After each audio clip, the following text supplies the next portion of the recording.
Hi hello welcome back to Lakshya commerce. എല്ലാവർക്കും പുതിയൊരു ക്ലാസ്സിലേക്ക് സ്വാഗതം. നമ്മളിപ്പോൾ ഇന്ന് MCOM മാനേജ്മെൻറ്റ് സയൻസ് എന്ന് പറഞ്ഞിട്ടുള്ള ഒരു സബ്ജക്റ്റാണ് നോക്കുന്നത്. MCOM സെക്കൻഡ് സെമ്മിലത്തെയാണ് മാനേജ്മെൻറ്റ് സയൻസ് എന്ന് പറയുന്നത്. MCOMലും MBAയിലും വരുന്ന ഒരു സബ്ജക്റ്റാണെന്ന് തോന്നുന്നുണ്ട് മാനേജ്മെൻറ്റ് സയൻസ്. നമുക്ക് എന്തായാലും ഇന്നതിലെ ഫസ്റ്റ് ചാപ്റ്റർ നോക്കാം. മാനേജ്മെൻറ്റ് സയൻസിലെ മീനിങ്ങും കൺസെപ്റ്റും പിന്നെ ഇമ്പോർട്ടൻസും അതിൻ്റെ കാര്യങ്ങളൊക്കെ പറയുന്ന ഒരു തിയറി ചാപ്റ്റർ, ഇൻട്രൊഡക്ഷൻ ചാപ്റ്ററാണ് നമ്മളിന്ന് നോക്കുന്നത്. അപ്പോൾ ആദ്യം തന്നെ എന്താണ് മാനേജ്മെൻറ്റ് സയൻസ് എന്നുള്ളൊരു കൺസെപ്റ്റ്, അല്ലെങ്കിൽ എന്താണ് ഇതിൻ്റെ ഒരു ആപ്ലിക്കേഷൻ എന്നുള്ളത് നമുക്ക് നോക്കാം. മാനേജ്മെൻറ്റ് സയൻസ് ആ ഒരു വേർഡിൽ തന്നെ ഉണ്ട് അല്ലേ. ആ ഒരു സിസ്റ്റമാറ്റിക് അല്ലെങ്കിൽ ഒരു സയൻറ്റിഫിക് ഒരു അപ്രോച്ചാണെന്ന് നമുക്ക് പറയാനായിട്ട് സാധിക്കും. മാനേജ്മെൻറ്റ് സയൻസ് എന്ന് പറയുന്നത് സാധാരണ നമ്മളുടെ ബിസിനസ്സിലൊക്കെ ഒരു പ്രോബ്ലം, ആ ഒരു സിറ്റുവേഷനിൽ എങ്ങനെ ഡിസിഷൻ എടുക്കണം എന്നുള്ളതിനെ കുറിച്ചൊക്കെ പറയുന്ന ഒരു മേഖല അല്ലെങ്കിൽ ഒരു ഫീൽഡാണ് എന്ത് മാനേജ്മെൻറ്റ് സയൻസ് എന്ന് പറയുന്നത്. അപ്പം ഞാനതിൻ്റെ ഒരു മീനിങ് പറയാം. Management science is an approach of a manager to solving management problem and decision making by identifying, stating, modeling and solving those problems and testing and implementing their solution with the help of his knowledge in statistics, optimization techniques and computer programming. നമ്മളുടെ കമ്പനിയിൽ അല്ലെങ്കിൽ ബിസിനസ്സിൽ ഉണ്ടാവുന്ന ഒരു പ്രോബ്ലത്തെ അതിൻ്റെ identify ചെയ്ത് അതിനെ modelling ചെയ്ത് പ്രോബ്ലം സോൾവ് ചെയ്ത്, അതായത് നമ്മൾക്ക് സൊല്യൂഷൻസ് ഉണ്ടാവും, അത് ഇംപ്ലിമെൻ്റ് ചെയ്ത് അതിനെ സോൾവ് ചെയ്യുന്ന ഒരു ടെക്നിക്കിനെയാണ് നമ്മൾ മാനേജ്മെൻറ്റ് സയൻസ് എന്ന് പറയുന്നത്. അതിൽ computer programming, optimisation techniques, statistic techniques, അങ്ങനെ കുറേ ടൂൾസ് നമ്മൾ എന്ത് ചെയ്യുന്നുണ്ട്, യൂസ് ചെയ്യുന്നുണ്ട്. അപ്പോൾ കുറേ സയൻറ്റിഫിക് ആയിട്ടുള്ള കുറേ മെത്തേഡ്സ് യൂസ് ചെയ്തിട്ട് നമ്മളുടെ എന്താണ് ഒരു പ്രോബ്ലത്തെ നമ്മൾ എന്ത് ചെയ്യുന്നു, സൊല്യൂഷൻ ക്രിയേറ്റ് ചെയ്യുന്നു. It is A science of managing and involves decision making. Management science എന്ന് പറയുന്നത് അപ്പോൾ ചുരുക്കത്തിൽ നമ്മളുടെ അപ്രോച്ചാണെന്ന് നമുക്ക് പറയാം. അതെന്തിനാണ്, ഒരു കമ്പനിയിൽ ഉണ്ടാവുന്ന ഒരു പ്രോബ്ലത്തിനെ ഐഡൻറ്റിഫൈ ചെയ്ത് സൊല്യൂഷൻ ക്രിയേറ്റ് ചെയ്ത് അത് ഇംപ്ലിമെൻറ്റ് ചെയ്തിട്ട് അതിനെന്താണ് റിമൂവ് ചെയ്യുക. അപ്പോൾ ഇതാണ് മാനേജ്മെൻറ്റ് സയൻസ് എന്ന് പറയുന്നത്. ഇനി മാനേജ്മെൻറ്റ് സയൻസിൽ നമുക്ക് കുറച്ച് സ്റ്റെപ്പ് ഉണ്ട്, അതായത് methodology of management science or process of management science എന്ന് പറയും. അപ്പോൾ ഇനി അതെന്തൊക്കെയാണെന്ന് നമുക്ക് നോക്കാം. അതിലൊന്നാമത്തെയാണ് ഡിഫൈനിങ് ദ പ്രോബ്ലം. അപ്പോൾ നമുക്ക് സോൾവ് ചെയ്യേണ്ടത് ഒരു പ്രോബ്ലമാണ്. ആ പ്രോബ്ലം എന്താണെന്ന് നമ്മൾ എന്ത് ചെയ്യണം, ആദ്യം കണ്ടുപിടിക്കണം. ചിലപ്പോൾ നമുക്കൊരു പ്രോബ്ലം ഉണ്ടായിരിക്കാം, ആക്ച്വലി അതിൻ്റെ കോസ് എന്ന് പറയുന്നത് വേറെ എന്തെങ്കിലും ആവാം. അത് ചിലപ്പോൾ വേറൊരു പ്രോബ്ലത്തിനായിട്ട് റിലേറ്റഡ് ആയിരിക്കാം. അപ്പോൾ നമ്മൾ എന്ത് ചെയ്യാം, ഡിഫൈനിങ് ദ പ്രോബ്ലം എന്നുള്ള കൊണ്ട് ഉദ്ദേശിക്കുന്നത് നമ്മൾ അതിൻ്റെ ആക്ച്വൽ കോസ് എന്താണെന്ന് കണ്ടുപിടിക്കണം. അതിൻ്റെ റിലേറ്റ് ചെയ്തിട്ടുള്ള വേറെ വേരിയബിൾസ് എന്താണെന്ന് നമ്മൾ എന്ത് ചെയ്യണം, കണ്ടുപിടിക്കണം. എന്നാൽ മാത്രമാണ് നമുക്കത് ക്ലിയർ ആയിട്ട് സോൾവ് ചെയ്യാനായിട്ട് സാധിക്കുള്ളൂ. അപ്പോൾ ഒന്നാമത്തെ സ്റ്റെപ്പിൽ നമ്മൾ എന്ത് ചെയ്യണം, പ്രോബ്ലം ഡിഫൈൻ ചെയ്ത് അതിലെ കൺട്രോളബിൾ ആൻഡ് അൺകൺട്രോളബിൾ വേരിയബിൾസിനെ കണ്ടുപിടിക്കണം എന്നുള്ളതാണ് ഇതിൽ പറയുന്നത്. കൺട്രോളബിൾ വേരിയബിൾസ് എന്തായിരിക്കും, ഡയറക്റ്റ് കൺട്രോൾ, ഡിസിഷൻ മേക്കറുടെ ഡയറക്റ്റ് കൺട്രോൾ ഉള്ളതായിരിക്കും. അപ്പോൾ ഇതിന് നമുക്ക് ഡിസിഷൻ വേരിയബിൾസ് എന്നും പറയാം. അൺകൺട്രോളബിൾ വേരിയബിൾസ് ഡിസിഷൻ മേക്കറുടെ അണ്ടറിൽ വരുന്നതല്ല. ഇപ്പോൾ നമുക്കൊരു എക്സാമ്പിൾ പറയുകയാണെങ്കിൽ ഒരു പ്രൊഡക്റ്റ്, ആ പ്രൊഡക്റ്റിൻ്റെ സ്റ്റോക്ക്, ഇൻവെൻട്രി എന്ന് പറയുന്നത് എന്താ, നമ്മുടെ കയ്യിലുള്ള നമ്മുടെ കൺട്രോളിലുള്ള സാധനമാണ്. നമുക്ക് വേണമെങ്കിൽ കൂടുതൽ ഇൻവെൻട്രി വയ്ക്കാം, അല്ലെങ്കിൽ ഇൻവെൻട്രി കുറയ്ക്കാം. പക്ഷേ ഡിമാൻഡ്, ആ ഒരു പ്രൊഡക്റ്റിന് വരുന്ന ഡിമാൻഡ് എന്താ, നമ്മളുടെ കയ്യിലല്ല, അത് അൺകൺട്രോളബിൾ ആണ്. സോ നമുക്ക് ആ ഡിമാൻഡ് അനുസരിച്ചാണ് നമുക്ക് എന്ത് ചെയ്യാനായിട്ട് പറ്റത്തുള്ളൂ, ഇൻവെൻട്രി സ്റ്റോക്ക് ചെയ്യാനായിട്ട് പറ്റത്തുള്ളൂ. അല്ലെങ്കിൽ നമ്മൾ എന്ത് ചെയ്യണം, മുൻകൂട്ടി പ്രെഡിക്റ്റ് ചെയ്ത് നമ്മൾ സ്റ്റോക്ക് ഒരു പ്രൊഡക്റ്റിന് വേണ്ടിയിട്ട് വെക്കുന്നു. അപ്പോൾ ഇതാണ് രണ്ട് തരത്തിലുള്ള വേരിയബിൾസ് എന്ന് പറയുന്നത്, കൺട്രോളബിൾ ആൻഡ് അൺകൺട്രോളബിൾ. അപ്പോൾ ഒരു പ്രോബ്ലം ആണെങ്കിൽ അതിൽ എന്തായാലും ഒരു രണ്ട് തരം വേരിയബിൾസ് ഉണ്ടായിരിക്കും, കൺട്രോളബിൾ ആൻഡ് അൺകൺട്രോളബിൾ. ഇനി അടുത്തതാണ് മോഡൽ കൺസ്ട്രക്ഷൻ. അപ്പോൾ നമ്മൾ പ്രോബ്ലം ഡിഫൈൻ ചെയ്ത് കഴിഞ്ഞതിന് ശേഷം നമ്മൾ ചെയ്യുന്ന നെക്സ്റ്റ് സ്റ്റെപ്പാണ് ഒരു മോഡൽ ഡെവലപ്പ് ചെയ്യുക എന്നുള്ളത്. മോഡൽ സാധാരണയായി നമ്മൾ ഡെവലപ്പ് ചെയ്യുന്നത് മാത്തമാറ്റിക്കൽ ടൂൾസ് യൂസ് ചെയ്തിട്ടാണ്. അതായത് മാത്തമാറ്റിക്കൽ മോഡൽസാണ് നമ്മൾ സാധാരണയായിട്ട് ക്രിയേറ്റ് ചെയ്യുക. മോഡൽ എന്ന് പറയുന്നത് നമ്മളുടെ ഒരു റിയാലിറ്റിയുടെ ഒരു റെപ്രസെൻറ്റേഷനാണ്. റിയൽ ലൈഫിൻ്റെ ഒരു റോൾ അല്ലെങ്കിൽ ഒരു റെപ്രസെൻറ്റേഷനൊക്കെ നമുക്ക് എന്ത് പറയാനായിട്ട് സാധിക്കും, മോഡൽ എന്ന് പറയാനായിട്ട് സാധിക്കും. മോഡൽ എന്താണെന്ന് അപ്പോൾ കുറച്ചുകൂടി ഡീറ്റെയിൽ ആയിട്ട് പറയുന്നുണ്ട്. അപ്പോൾ രണ്ടാമത്തെ സ്റ്റെപ്പ് എന്ന് പറയുന്നത് മോഡൽ കൺസ്ട്രക്ഷൻ ആണ്. ഇനി അടുത്തതാണ് എക്വയറിങ് ഇൻപുട്ട് ഡാറ്റ. നമ്മളിപ്പോൾ മോഡൽ സെറ്റ് ചെയ്ത് കഴിഞ്ഞ് കഴിഞ്ഞാൽ നമ്മളതിൽ നെസസറി ആയിട്ടുള്ള ഇൻഫർമേഷൻസ് കളക്ട് ചെയ്യണം. അപ്പോൾ ഇൻഫർമേഷൻസ് എന്തായിരിക്കണം? ആക്യുറേറ്റ് ഇൻഫർമേഷൻസ് ആയിരിക്കണം. നമ്മളുടെ മോഡൽ പെർഫെക്റ്റ് ആണെങ്കിൽ കൂടി ഇംപ്രോപ്പർ ആയിട്ടുള്ള ഡാറ്റ അല്ലെങ്കിൽ ഇൻഫർമേഷനാണ് നമ്മൾ കൊടുക്കുന്നതെങ്കിൽ അതെന്ത് ചെയ്യും? നമ്മളുടെ റിസൾട്ടിനെ മിസ്ലീഡ് ചെയ്യും. അപ്പോൾ നമ്മളുടെ ഡാറ്റ എന്ന് പറയുന്നത് ആക്യുറേറ്റ് ആയിരിക്കണം. അത് കഴിഞ്ഞ് ഡെവലപ്പിംഗ് ദ സൊല്യൂഷൻ. അപ്പോൾ ഇത്രയും ആയിക്കഴിഞ്ഞാൽ ഇനി നമുക്ക് എന്താണ് ഒരു സൊല്യൂഷൻ ഡെവലപ്പ് ചെയ്യാം. അപ്പോൾ ഇത് സൊല്യൂഷൻ ഡെവലപ്പ് ചെയ്യാനായിട്ട് നമുക്ക് കുറച്ച് മെത്തേഡ്സ് യൂസ് ചെയ്യാം. അനലിറ്റിക്കൽ മെത്തേഡ് യൂസ് ചെയ്യാം, ന്യൂമറിക്കൽ മെത്തേഡ്, സിമുലേഷൻ മെത്തേഡ് ഒക്കെ യൂസ് ചെയ്യാനായിട്ട് സാധിക്കും. അപ്പോൾ ഈ ടെക്നിക്കൽ വേർഡ്സൊക്കെ നിങ്ങൾക്ക് അൺഫെമിലിയർ ആയിരിക്കും. ഇത് നമ്മളുടെ ഇനി അങ്ങോട്ട് വരുന്ന ഓരോ ചാപ്റ്ററിലും വരുന്ന വേർഡ്സാണ്. അപ്പോൾ നിങ്ങളിപ്പോൾ ഇത് ഇത്രയും മനസ്സിലാക്കി വെക്കുക. ഇനി നമുക്ക് അങ്ങോട്ട് പോകുന്തോറും ഓരോ ചാപ്റ്ററിലും കുറച്ചുകൂടി ഡെപ്തായിട്ട് ഇതിനെക്കുറിച്ചൊക്കെ നന്നായിട്ട് പഠിക്കാനായിട്ടുണ്ട്. അപ്പോൾ അതാണ് ഡെവലപ്പിംഗ് ദ സൊല്യൂഷൻ എന്ന് പറയുന്നത്. ഇനി അടുത്തത് ടെസ്റ്റിംഗ് ദ സൊല്യൂഷൻ. നമ്മളെപ്പോഴും ഒരു സൊല്യൂഷൻ ഡെവലപ്പ് ചെയ്ത് കഴിഞ്ഞാൽ നമ്മൾ അതിനെന്ത് ചെയ്യും? ടെസ്റ്റ് ചെയ്ത് നോക്കും അല്ലേ? അത് ഫിറ്റ് ആണോ, അല്ലെങ്കിൽ എന്തെങ്കിലും ഒരു കറക്റ്റീവ് ആക്ഷൻസ് നമ്മൾ എടുക്കേണ്ടതുണ്ടോ, ഇനി എന്തെങ്കിലും ഒരു വേറെ ചേഞ്ചസ് വരുത്തേണ്ടതുണ്ടോ എന്നൊക്കെ നോക്കാനായിട്ട് നമ്മൾ എന്ത് ചെയ്യും? അതിനെ ടെസ്റ്റ് ചെയ്ത് നോക്കുന്നു. ആക്യുറസി ഒക്കെ ടെസ്റ്റ് ചെയ്ത് ഇന്നാക്യുറേറ്റ് ആയിട്ടുള്ള ഡാറ്റാസൊക്കെ അതിൽ നിന്ന് റിമൂവ് ചെയ്ത് ആ ഒരു ഇത് പെർഫെക്റ്റ് ആക്കുക എന്നുള്ളതാണ് ടെസ്റ്റിംഗ് സൊല്യൂഷൻ എന്നുള്ളതുകൊണ്ട് ഉദ്ദേശിക്കുന്നത്. ഇനി നമുക്ക് അടുത്തത് വരുന്നതാണ് analysing and interpreting the result.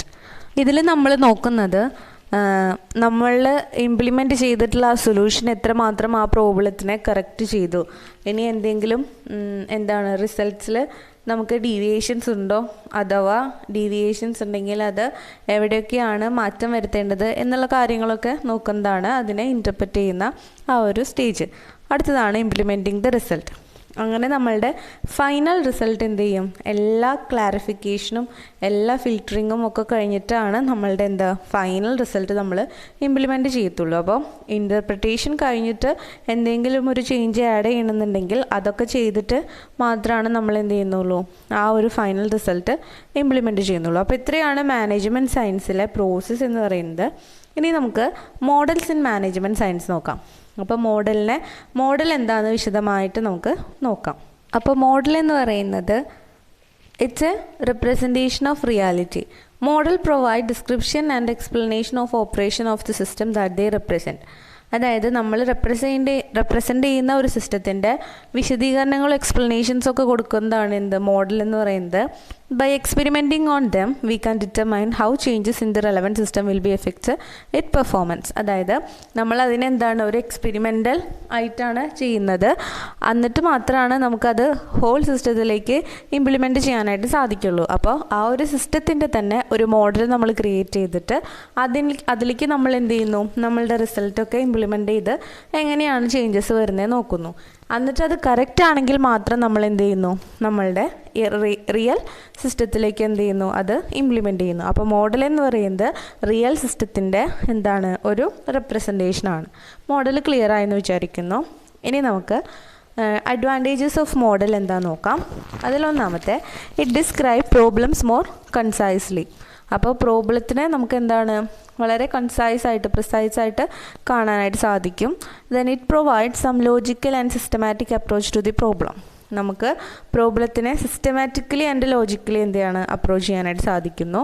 It indicates the limitation and scope of the problem.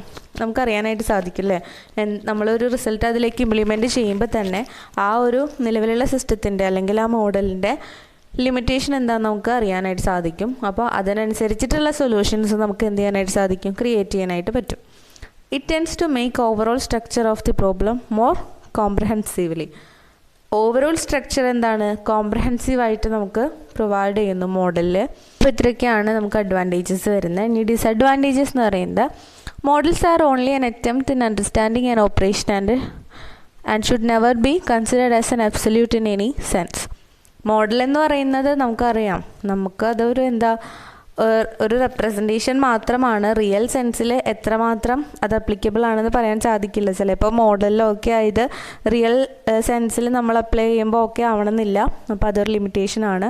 പിന്നെ പറയുന്നത്, the validity of a model can only be verified by carrying on experiment and relevant data characteristics. അപ്പോൾ ആ ഒരു model valid ആണോ എന്നറിയാനായിട്ട് നമുക്ക് എക്സ്പെരിമെൻറ്റും real data ഒക്കെ യൂസ് ചെയ്തിട്ടാണ് അവിടെ നമ്മൾ അത്യാവശ്യം ഒരു ടൈമും നമ്മളുടെ എനർജിയും ഒക്കെ സ്പെൻഡ് ചെയ്തിട്ടാണ് ആ ഒരു മോഡൽ വാലിഡ് ആണോ എന്ന് നമ്മൾ നോക്കുന്നത്. അപ്പോൾ അതല്ലെങ്കിൽ നമുക്ക് അത്രയും നേരം നമ്മളുടെ ടൈമൊക്കെ നമ്മളുടെ ലൂസായി.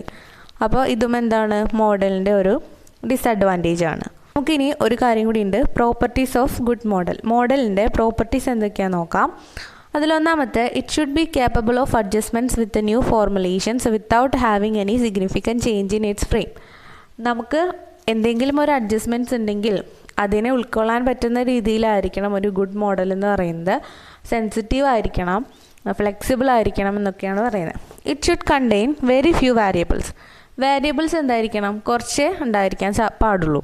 Model should not take much time in its construction.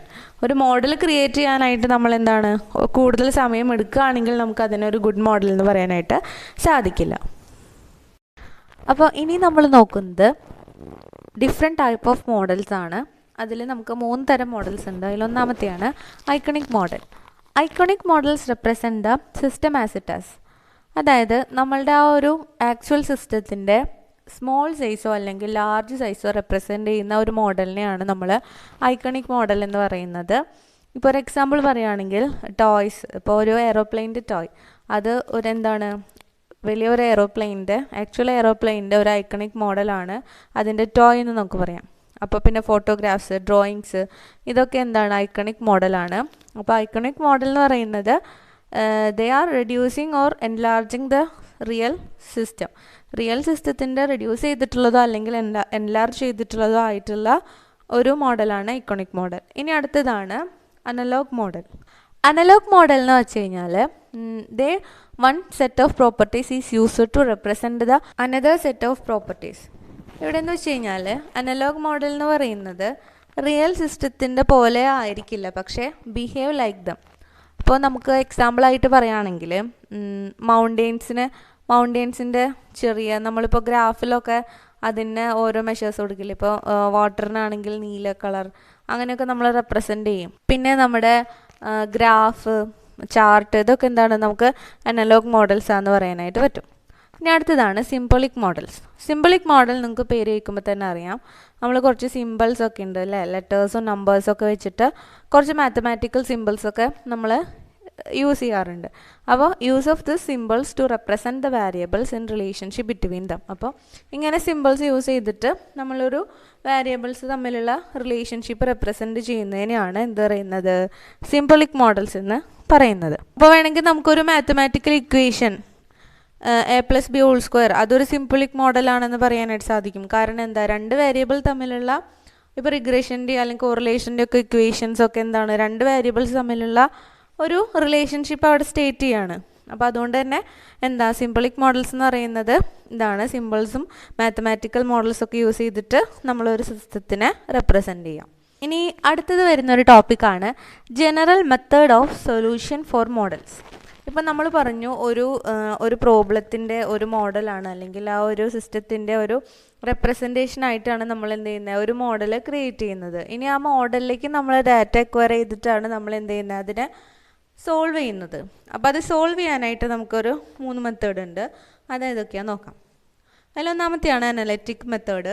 പേര് കേൾക്കുമ്പോൾ തന്നെ അറിയാം നമുക്ക് കുറച്ച് അനലറ്റിക്കൽ ആയിട്ടുള്ള കാൽക്കുലേഷൻസ് ഒക്കെ വരുന്ന മെത്തേഡാണ് അനലറ്റിക് മെത്തേഡ്. ഇതിൽ നമ്മൾ ബേസിക് ആയിട്ടുള്ള മാത്തമാറ്റിക്കൽ കാൽക്കുലേഷൻസ് ഒക്കെ യൂസ് ചെയ്തിട്ട് നമ്മളൊരു മോഡലിനെ സോൾവ് ചെയ്യാൻ ട്രൈ ചെയ്യാണ് അനലറ്റിക് മെത്തേഡിൽ. ഇനി അടുത്തതാണ് ഇറ്ററേറ്റീവ് മെത്തേഡ്. ഈ മെത്തേഡ് നമ്മുടെ അനലറ്റിക് മെത്തേഡ് അല്ലെങ്കിൽ ക്ലാസിക് മെത്തേഡ് ഫെയിൽ ആകുമ്പോഴാണ് നമ്മൾ ഇത് യൂസ് ചെയ്യുക. അപ്പോൾ ഇത് യൂസ് ചെയ്യുന്നത് എങ്ങനെയാണെന്ന് വെച്ച് കഴിഞ്ഞാൽ നമ്മൾ ആ ഒരു സിസ്റ്റത്തിൽ നമ്മൾ ആ നിലവിലുള്ള ആ ഒരു സൊല്യൂഷനെ ഇമ്പ്രൂവ് ചെയ്യുന്നു. അങ്ങനെ ഇമ്പ്രൂവ് ചെയ്ത് ഫർദർ ഇമ്പ്രൂവ്മെൻറ്റ്സ് അതിൽ പോസിബിൾ അല്ലാത്ത രീതിയിൽ നമ്മൾ ആ ഒരു സൊല്യൂഷനെ ഇമ്പ്രൂവ് ചെയ്യുന്നു. അങ്ങനെ വരുന്ന ഒരു മെത്തേഡാണ് പറയുന്നത് ഇറ്ററേറ്റീവ് മെത്തേഡ്. അപ്പോൾ അവിടെ എന്തായിരിക്കും, അത് ഇമ്പ്രൂവ്മെൻറ്റിൻ്റെ ഒരു എക്സ്ട്രീമാണ്. പിന്നെ നമുക്ക് ഫർദർ ഇമ്പ്രൂവ്മെൻറ്റ്സ് അതിൽ പോസിബിൾ ആയിരിക്കില്ല. ഇനി മൂന്നാമത്തെയാണ് Monte Carlo technique or simulation. Monte Carlo മെത്തേഡിൽ നമ്മൾ ഒരു combination of sampling techniques, probability methods, അതിൻ്റെയൊക്കെ ഒരു കോമ്പിനേഷനാണ് മോണ്ടി കാർലോയിൽ. അപ്പോൾ ഈ ഒരു ടൂൾസ് വെച്ചിട്ട് നമ്മൾ ആ ഒരു എക്സ്പെരിമെൻ്റ് അല്ലെങ്കിൽ ആ ഒരു മോഡലിനെ സോൾവ് ചെയ്യാൻ ശ്രമിക്കുന്നതാണ് Monte Carlo technique or Monte Carlo simulation എന്ന് പറയുന്നത്. അപ്പോൾ ഇത്രയാണ് നമ്മുടെ സൊല്യൂഷൻസ്, മോഡൽസിൻ്റെ സൊല്യൂഷൻസ് എന്ന് പറയുന്നത്. ഇനി നമുക്ക് ആപ്ലിക്കേഷൻ ഓഫ് മോഡൽസ് നോക്കാം. ആപ്ലിക്കേഷൻ ഓഫ് മോഡൽസിൽ ഒന്നാമത്തെയാണ് അലോക്കേഷൻ മോഡൽ. ഇനി ഇതിൽ നമ്മൾ പറയുന്ന ഈ ഓരോ തരം മോഡൽസും അലോക്കേഷൻ മോഡൽസ് ആണെങ്കിലും ഇനി ഇതിൽ പറയുന്നതൊക്കെ നമുക്ക് ഇനി വരുന്ന ചാപ്റ്റേഴ്സാണ്. അതായത് അലോക്കേഷൻ മോഡൽ LPP നമുക്കൊരു ചാപ്റ്റർ ഉണ്ട്, പിന്നെ ക്യൂവിങ് തിയറി ഉണ്ട്. അപ്പോൾ ഇതൊക്കെ എന്താണ് ഇനി വരുന്ന ഒരു ചാപ്റ്റേഴ്സാണ്. അപ്പോൾ അതെല്ലാവരും പ്രത്യേകം ഒന്ന് ശ്രദ്ധിക്കുക. അപ്പോൾ അലോക്കേഷൻ മോഡൽ എന്ന് പറയുന്നത് ഇപ്പോൾ നമുക്കൊരു റിസോഴ്സസിനെ അലോക്കേറ്റ് ചെയ്ത് കൊടുക്കേണ്ട ആ ഒരു സിറ്റുവേഷൻ ആണെങ്കിൽ നമുക്ക് ഈ മോഡൽസ് യൂസ് ചെയ്യാം. അപ്പോൾ ഇതിനൊരു എക്സാമ്പിൾ പറയുന്നത് ലീനിയർ പ്രോഗ്രാമിംഗ് ടെക്നിക്കാണ്. ഇതിൽ നമുക്ക് എന്താണ് അലോക്കേറ്റ് ചെയ്തിട്ടാണ് നമ്മൾ ലീനിയർ പ്രോഗ്രാമിംഗ് സോൾവ് ചെയ്യുന്നത്. അപ്പോൾ ഈ ഒരു സിറ്റുവേഷനിൽ എന്ത് ചെയ്യാം, നമുക്ക് അലോക്കേഷൻ മോഡൽസ് യൂസ് ചെയ്യാം. ഞാൻ പറഞ്ഞിട്ടുണ്ടായിരുന്നു ഈ പേരുകളൊക്കെ നിങ്ങൾക്ക് പുതിയതായിരിക്കാം, പക്ഷേ ഇനി വരുന്ന ചാപ്റ്റേഴ്സിലൊക്കെ നമ്മൾ ഇത് തന്നെയാണ് പഠിക്കുന്നത്. അപ്പോൾ നിങ്ങൾക്കത് ക്ലിയർ ആയിട്ട് മനസ്സിലാവും. ഇത് ഇൻട്രൊഡക്ഷൻ ചാപ്റ്റർ ആയതുകൊണ്ടാണ് ഇങ്ങനെ. അടുത്തതാണ് സീക്വൻസിങ് മോഡൽ. സീക്വൻസിങ് മോഡൽ എന്ന് വെച്ച് കഴിഞ്ഞാൽ placing items in A certain sequence or order for service. ഇപ്പോൾ ഒരു സീക്വൻസ് ഒക്കെ ഉണ്ടാവില്ലേ, ഒരു വരി എന്നൊക്കെ നമുക്ക് പറയാം. അപ്പോൾ അതിൽ ഓരോ ഐറ്റത്തിനെ പ്ലേസ് ചെയ്യാനൊക്കെ ആയിട്ട് നമുക്ക് ഈ മോഡൽ യൂസ് ചെയ്യാം. ഇനി അടുത്താണ് വെയിറ്റിംഗ് ലൈൻ ഓർ ക്യൂവിംഗ് മോഡൽസ്. ഈ മോഡൽസ് സീക്വൻസിങ് മോഡൽസിലെ പോലെ തന്നെയാണ്, പക്ഷേ ഇതിൽ ഇപ്പോൾ ഒരു സർവീസിന് വേണ്ടി വെയിറ്റ് ചെയ്യുന്ന ആ ഒരു ടൈം, അല്ലെങ്കിൽ നമുക്ക് ആ ഒരു സർവീസിന് വേണ്ടി വെയിറ്റ് ചെയ്യുന്ന ടൈം എങ്ങനെ നമുക്ക് മിനിമൈസ് ചെയ്യാം, അങ്ങനെയൊക്കെയാണ് നമ്മൾ വെയിറ്റിംഗ് തിയറി അല്ലെങ്കിൽ ക്യൂവിംഗ് മോഡൽസിൽ പറയുന്നത്. അടുത്തതാണ് ഇൻവെൻട്രി മോഡൽ. ഇൻവെൻട്രി മോഡലിൽ നമുക്കറിയാം ഇൻവെൻട്രി അതിൻ്റെ ഒപ്റ്റിമം ഇൻവെൻട്രി ലെവൽ കീപ്പപ്പ് ചെയ്യാനായിട്ട് നമ്മൾ യൂസ് ചെയ്യുന്നതാണ് ഇൻവെൻട്രി മോഡൽ എന്ന് പറയുന്നത്. ഇനി competitive strategy models or game theory. ഈ മോഡലിൽ 2 or more people competing four A certain source. ഒരു സെർട്ടൈൻ സോഴ്സസിന് വേണ്ടി രണ്ടോ അതിലധികമോ ആൾക്കാർ കോമ്പീറ്റ് ചെയ്യുന്നുണ്ടെങ്കിൽ നമുക്ക് ഈ ഒരു സ്ട്രാറ്റജി യൂസ് ചെയ്യാം. ഇനി ഇതിൽ ഒപ്റ്റിമം സ്ട്രാറ്റജിയാണ് നമ്മളിതിൽ എടുക്കുന്നത്. അതായത് ഇത് സീറോസം ഗെയിമാണ്. ഒരാൾ വിൻ ചെയ്താൽ ഒരാൾ എന്തായിരിക്കും, ലൂസ് ആയിരിക്കും. ഇനി അടുത്തതാണ് നെറ്റ്വർക്ക് മോഡൽ. നെറ്റ്വർക്ക് മോഡൽ എന്ന് പറയുന്നത് ഒരു സെർട്ടൈൻ ജോബ് അല്ലെങ്കിൽ ഒരു ഓപ്പറേഷൻ നമുക്ക് അത് ചെയ്തു തീർക്കാനായിട്ട് ഏറ്റവും കുറഞ്ഞ സമയം കുറഞ്ഞ കോസ്റ്റും ഫൈൻഡ് ഔട്ട് ചെയ്യുന്നതാണ് നെറ്റ്വർക്ക് മോഡൽ എന്ന് പറയുന്നത്. അപ്പോൾ ഒരു ജോബ് നമുക്കത് ചെയ്യാനായിട്ട് ഏറ്റവും കുറഞ്ഞ ടൈമിൽ നമുക്ക് ഈ മോഡൽസ് അപ്ലൈ ചെയ്താൽ ചെയ്യാനായിട്ട് സാധിക്കും എന്നാണ് പറയുന്നത്. അപ്പോൾ അതിൽ യൂസ് ചെയ്യുന്ന കുറച്ച് മോഡൽസിൻ്റെ എക്സാമ്പിൾ കൊടുത്തിട്ടുണ്ട്. PERT, CPM എന്നൊക്കെ ഇതിൽ കൊടുത്തിട്ടുണ്ട്. അപ്പോൾ ഇതൊക്കെ നമുക്ക് വിശദമായിട്ട് ഇനി പഠിക്കാനുണ്ട്. അടുത്തതാണ് സിമുലേഷൻ മോഡൽ. സിമുലേഷൻ മോഡൽ എന്ന് പറയുന്നത് നമ്മളിപ്പോൾ ആക്ച്വലായിട്ട് ഒരു പെർഫോമൻസ് ചെയ്യുന്നതിനേക്കാളും മുൻപ് അതിനെ നമ്മൾ ഇമിറ്റേറ്റ് ചെയ്യുക, use to imitate an operation. അപ്പോൾ അതിനെ സ്മോൾ സ്കെയിലായിരിക്കാം വേണമെങ്കിൽ ഇമിറ്റേറ്റ് ചെയ്യുന്നത്, എന്നിട്ട് അത് സക്സസ് ആയിരിക്കുമോ എന്ന് നമ്മൾ ചെക്ക് ചെയ്യുന്നതാണ് സിമുലേഷൻ മോഡൽ എന്ന് പറയുന്നത്. ഇനി സെർച്ച് മോഡൽ. സെർച്ച് മോഡലിൽ പറയുന്നത് this model is concern it self with search problems. അതായത് ഇപ്പോൾ ഒരു എക്സാമ്പിൾ പറയുകയാണെങ്കിൽ അഡ്വർടൈസിങ് ഏജൻസീസൊക്കെ കസ്റ്റമേഴ്സിനെ സെർച്ച് ചെയ്യാം. അവർക്ക് കസ്റ്റമേഴ്സിനെ കിട്ടിയാലാണ് സസ്റ്റെയിൻ ആയിട്ട് സാധിക്കുള്ളൂ. പിന്നെ അതുപോലെ personnel departments search for good executives. അപ്പോൾ ഇതൊക്കെയാണ് സെർച്ച് മോഡൽസിൽ വരുന്നത്. Last one is replacement model. റീപ്ലേസ്മെൻറ്റിൽ നമുക്ക് ഒരു ബിസിനസ്സിലാണെങ്കിലും നമുക്ക് റീപ്ലേസ് ചെയ്യേണ്ടതായിട്ടുള്ള കുറേ ഐറ്റംസ് ഉണ്ട് അല്ലേ, ഇപ്പോൾ മെഷീനറി ആണെങ്കിലും. അപ്പോൾ അങ്ങനെ റീപ്ലേസ്മെൻറ്റ് വരുമ്പോൾ ആ റീപ്ലേസ്മെൻറ്റ് കോസ്റ്റ് ഏറ്റവും കുറഞ്ഞ രീതിയിലാക്കാനൊക്കെ ആയിട്ട് നമ്മൾ എടുക്കുന്ന ആ ഒരു ടെക്നിക്കാണ് റീപ്ലേസ്മെൻറ്റ് മോഡൽസിൽ പറയുന്നത്. അപ്പോൾ റീപ്ലേസ്മെൻറ്റ് പോളിസി നമുക്ക് ഇതനുസരിച്ച് ക്രിയേറ്റ് ചെയ്യാം. ഇനി ലാസ്റ്റ് ഒരു ടോപ്പിക്കാണ് ഇംപ്ലിമെൻറ്റേഷൻ ഓഫ് മാനേജ്മെൻറ്റ് സയൻസ് അല്ലെങ്കിൽ മാനേജ്മെൻറ്റ് സയൻസിൻ്റെ ആപ്ലിക്കേഷൻ. വിവിധ മേഖലയിലെ മാനേജ്മെൻറ്റ് സയൻസിൻ്റെ ആപ്ലിക്കേഷൻ നോക്കാം.